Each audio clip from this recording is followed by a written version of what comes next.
Isang magandang araw muli sa ating lahat, guys. For today's video natin, nagsisimula na po tayong magkabit ng mga parlina dito sa bahay na aking ginagawa. So bali, nag-eskwala muna tayo at nagkabit tayo ng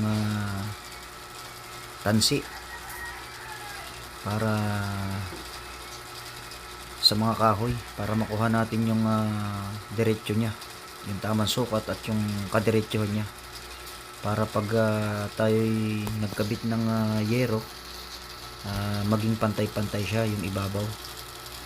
So kung mapapansin ninyo, yan, madiretso yung ating pagkakabit nitong parlina dito sa pinagkapitan niyang rafter. So bali, ang preparasyon namin ngayong araw,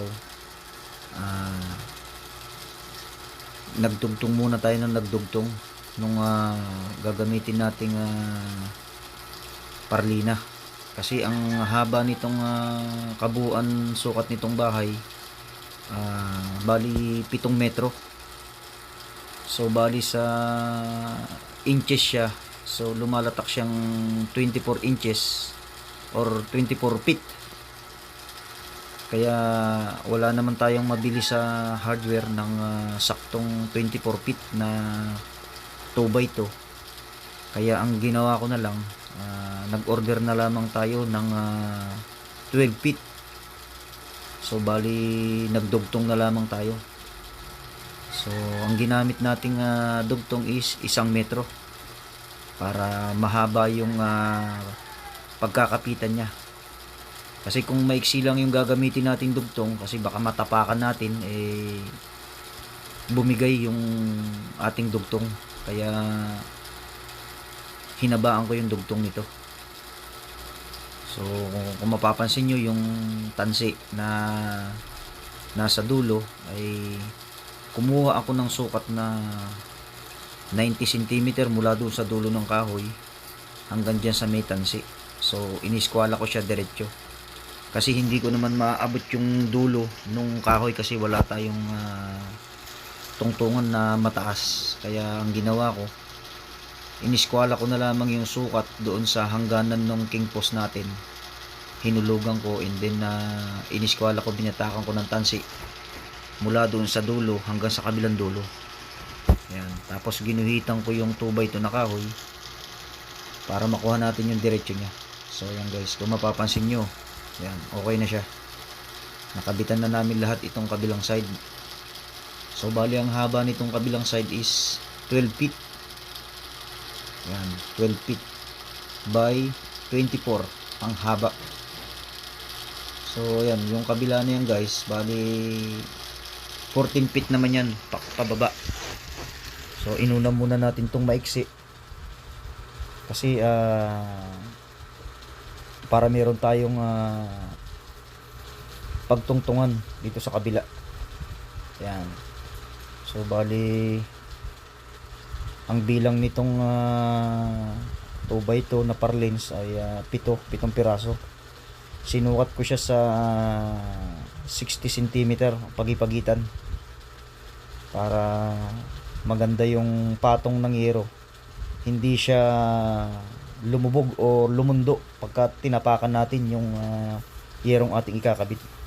Mas maganda talaga yung malimit ang pagkakabit ng parlina para sa mga yero. So bali, ang ikakabit nga pala nating yero, rib type or long span. So ayan. So bali, itong kabila na ito 12 feet yan, and then yung kabila naman na mahaba 14 feet solar type. Yan.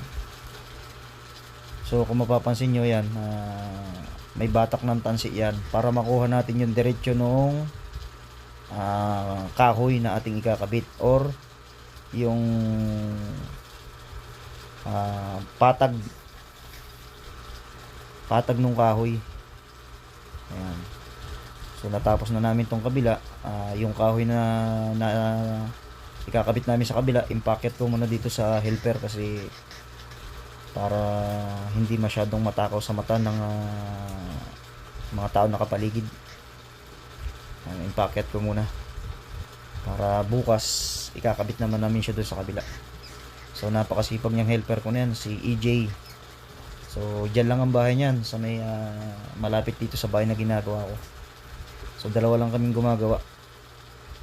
So bali yung aking bayaw na may-ari nitong bahay na to, sa umaga tinutulungan niya kami hanggang alas 12. So bali kasi ang pasok niya alas 2 ng hapon. Kaya pagdating ng alas 12, itong helper na to ang pumapasok ng tanghali. Yung bayaw kong pumapasok ng umaga. Ayan, kaya laging halos dalawa lang ang gumagawa dito sa bahay na ito. So sa awa naman ng Panginoon, kinakaya naman natin. Sinanay talaga natin yung ating katawan na hindi umaasa sa tulong ng marami. Kasi bukod sa nakakatipid ka na sa labor, parang na-challenge ka pa na halos natatapos mo yung bahay ng halos ikaw lang. So parang challenging sa akin itong mga ginagawa ko na ito. At maraming salamat sa ating Panginoon Diyos sapagkat tayo patuloy na pinagkakalooban ng malakas na pangangatawan at sipag at tiyaga. Yan, hindi niya tayo pinababayaan na mapahamak. Yan. So bali bukas, yan, kung mapapansin niyo yan, ang kabila na yan, so may batak ng tansi yan. Yung makikita niyong guhit na yan, yan yung lalagariin natin. At yan yung diretsyo ng tansi na yan, yan yung pagkakapitan naman natin ng fascia board. At papagkapitan din natin ng side flashing. Yan. So maraming salamat po ulit sa mga kaibigan nating walang sawang sumusubaybay sa ating mga video. Maraming salamat at God bless po sa ating lahat. Mag-ingat po sana tayo palagi.